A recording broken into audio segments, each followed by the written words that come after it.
12वीं के भौतिक विज्ञान के वे सभी प्रश्न जो आपके अर्धवार्षिक परीक्षा में पूछे जा रहे हैं। देखिए, वैसे तो कक्षा 12वीं की भौतिक विज्ञान का part number first already upload है। ये हमारा पार्ट नंबर सेकंड होगा, जिसमें आगे के क्वेश्चंस को कवर करने वाले हैं। लेकिन अगर कोई स्टूडेंट्स एएस की क्लासेस में नया है तो एक चीज मैं आपको कंफर्म कर देता हूं। देखिए, पूरा का पूरा आपका क्वेश्चन पेपर ब्लूप्रिंट के अकॉर्डिंग बन रहा है। आपका पेपर 5 सेटों में बन रहा है। जिस प्रकार से आपने त्रैमासिक परीक्षा में देखा, set number A, set number B, set number C, set number D और सेट नंबर ई। इन 5 सेटों में जितने भी प्रश्न आ रहे हैं, पूरे के पूरे क्वेश्चन बैंक से आ रहे हैं आपके अर्धवार्षिक का पेपर। ध्यान देना, मैं अर्धवार्षिक के पेपर की बात कर रहा हूं, वार्षिक का नहीं है, ठीक है। पूरा पूरा क्वेश्चन बैंक से आ रहा है। तो आपको क्वेश्चन बैंक को अच्छे से पढ़ करके जाना चाहिए अगर आप चाहते हो कि अर्धवार्षिक में अच्छे नंबर आए तो। लेकिन अर्धवार्षिक बस में नहीं, वार्षिक परीक्षा में बहुत सारे प्रश्न आपके प्रश्न बैंक से आएंगे और ये नोटिस माध्यमिक शिक्षा मंडल मध्य प्रदेश भोपाल द्वारा जारी कर दिया गया है। अब देखिए, पार्ट नंबर फर्स्ट में मैं chapter number first and second को अच्छे से कवर किया हूं। 1 नंबर, 2 नंबर, 3 नंबर के सभी प्रश्न को बताया हूं। ये हमारा होगा पार्ट नंबर सेकंड, जिसमें कवर करेंगे धारा के चुंबकीय प्रभाव एवं चुंबकत्व से संबंधित। इसके अलावा विद्युत चुंबकीय प्रेरण और डैश डैश आगे बढ़ेंगे। ज्यादा नहीं, 10 से 15 मिनट का वीडियो होगा और इसमें सभी को कवर कर देंगे। अब देखिए स्टूडेंट्स, मसले की बात यह है कि हमें सभी चैप्टर को ज्यादा फोकस नहीं करना है। जिस चैप्टर से ज्यादा क्वेश्चन आ रहे हैं उसको अच्छे से पढ़ के जाना है। देखो, जैसे आपका लिखा ना, धारा की चुंबकीय प्रभाव एवं चुंबकत्व, यहां से टोटल 6 नंबर का रहा। यार ध्यान सुनना, 1 नंबर की 4 प्रश्न और 2 नंबर के 1 प्रश्न। मतलब छोटे से प्रश्न को हमें अच्छे से प्रिपेयर करना है। मात्र छोटे से प्रश्न को, ज्यादा बड़े वाले प्रश्न को देखना भी नहीं है। उसको बोलो गो टू हेल, भाई तू यहां से जा, मुझे नहीं देखना, ठीक है। तो यहां से छोटे प्रश्न को अच्छे से रेडी करना। आगे देख लो, जो आपका विद्युत चुंबकीय प्रेरण एवं प्रत्यावर्ती धारा, यहां से 11 नंबर का आ रहा है। मतलब 1 नंबर के 4 प्रश्न, 2 नंबर के 1 प्रश्न और 5 नंबर के 1 प्रश्न। मतलब इस चैप्टर से बड़े वाले क्वेश्चन को छोड़ना भी नहीं है। ऊपर वाले में ना तो पकड़ना है और नीचे वाले में छोड़ना भी नहीं, क्योंकि 5 नंबर का प्रश्न यहीं से आएगा। और ये बात बिल्कुल सत्य है कि आपका पेपर ब्लूप्रिंट के अकॉर्डिंग ही बनेगा। देखिए स्टूडेंट्स, फाइनली मैं ओपन कर लिया हूं अध्याय 4 इकाई 3, धारा की चुंबकीय प्रभाव एवं चुंबकत्व। यही था ना आपका, एक बार मैच कर लो जरा। ये देखो, यहां से टोटल 6 नंबर का आएगा। 1 नंबर के 4 प्रश्न आपको टेलीग्राम पर भेज दिए जाएंगे, वैसे कुछ कुछ क्वेश्चन डाल भी दिए गए हैं। 2 नंबर का 1 प्रश्न आएगा, तो उसमें ज्यादा आपको फोकस नहीं करना है। केवल आपको देखना है प्रश्न क्रमांक 2, चुंबकीय संबंधी गॉस का नियम। इसे देख लेना, आपके एक सेट में ये प्रश्न आ रहा है, ठीक है। और 100% रियल क्वेश्चन है ये। आगे बढ़ता हूं तो यहां से आप देख लेना नेक्स्ट, फ्लोमिंग के बाएं हाथ का नियम, ठीक है। ये प्रश्न आ रहा है।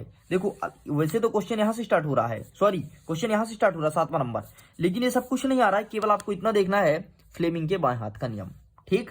ये दोनों देख लेना है।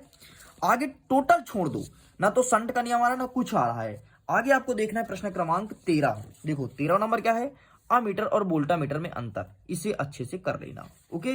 तो यहां से 3 प्रश्न मैं बता दिया हूं। आगे बढ़ते हैं, तो यहां से कोई भी क्वेश्चन नहीं आ रहा, टोटल छोड़ दो।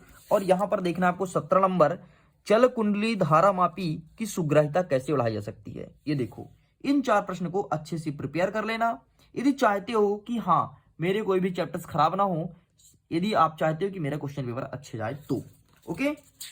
चलो पेज पलटा लेते हैं और कंप्लीट हो गया। बस इतना सा पढ़ना था, ठीक है। और 100% रियल है। आगे देख लेते हैं अध्याय 5, चुंबकत्व एवं द्रव्य। ये जो चैप्टर है, ठीक है, ये उसी से जुड़ा जुड़ा चैप्टर है। मतलब दोनों चैप्टर को जोड़ करके और मात्र 2 नंबर का प्रश्न आएगा। तो यहां से आपको ज्यादा कुछ नहीं पढ़ना है, ठीक है। ज्यादा कुछ का पढ़ना ही नहीं है। इस बार के पेपर में यहां से प्रश्न दिए ही नहीं है। हाँ भाई ये सही है, इस बार यहां से प्रश्न नहीं आया है। तो यदि आप इसके पहले वाले चैप्टर को, मतलब चैप्टर नंबर 4 के यदि 4 प्रश्न को अच्छे से कर लेते हो तो डेफिनेटली आपका ये कवर हो गया है। अब देख लेते हैं इकाई नंबर 4। इसमें लिखा है विद्युत चुंबकीय प्रेरण एवं प्रत्यावर्ती धारा, अध्याय 6 है ये। यहां से 2 नंबर के 1 प्रश्न और 5 नंबर का 1 प्रश्न पूछा जाएगा। ये देखो, 2 नंबर के 1, 5 नंबर के 1। तो उस हिसाब से क्वेश्चन को मैं टिक कराने वाला हूं। सबसे पहले आपको देखना है प्रश्न क्रमांक 2, फैराडे के विद्युत चुंबकीय प्रेरण संबंधी नियम। एक बार नहीं, पिछले 10 सालों से लगातार 10 बार रिपीट हो रहा है ये प्रश्न।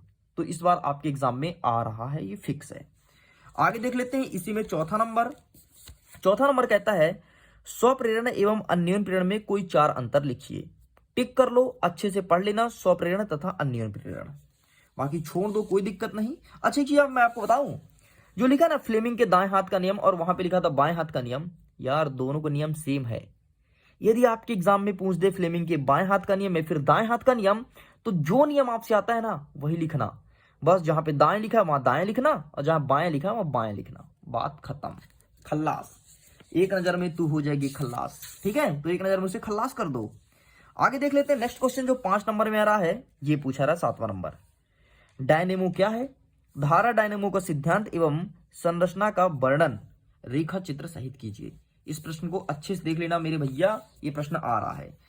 देखो पेपर तो 5 सेटों में बन रहा है और 5 सेट में जो पेपर बन रहा है तो 80% क्वेश्चन सभी पेपर में सेम है, 20% क्वेश्चन ऊपर नीचे है। ठीक है, इसलिए आपको 7वां नंबर देख जाना है। बाकी छोड़ दो। अब उसी से लगा लगा जुड़ा जुड़ा उसका जुड़वा भाई है चैप्टर नंबर 7 प्रत्यावर्ती धारा। यहां से भी 2 नंबर और 5 नंबर के एक प्रश्न आएंगे। अच्छा, ये प्रश्न कैसे रहेंगे? देखो इसके पहले वाला जो चैप्टर था ना उसके क्वेश्चन ऊपर रहेंगे और अथवा करके, और इस चैप्टर से अथवा में क्वेश्चन रहेंगे। देख लेना, ऐसे रहेंगे, मिला लेना। ठीक है, आप लोग का पेपर छप चुका है, प्रिंट भी हो चुका है, पैकिंग हो चुका है, स्कूल में भेजना बाकी है, जल्दी भेज दिया जाएगा। अब देखो यहां से पहला नंबर प्रत्यावर्ती धारा और दृष्टि धारा में अंतर बताइए। तो प्लीज इसे अच्छे से देख लेना, 100% ये प्रश्न आ रहा है 2 नंबर में। ठीक, छोड़ दो, कोई दिक्कत नहीं।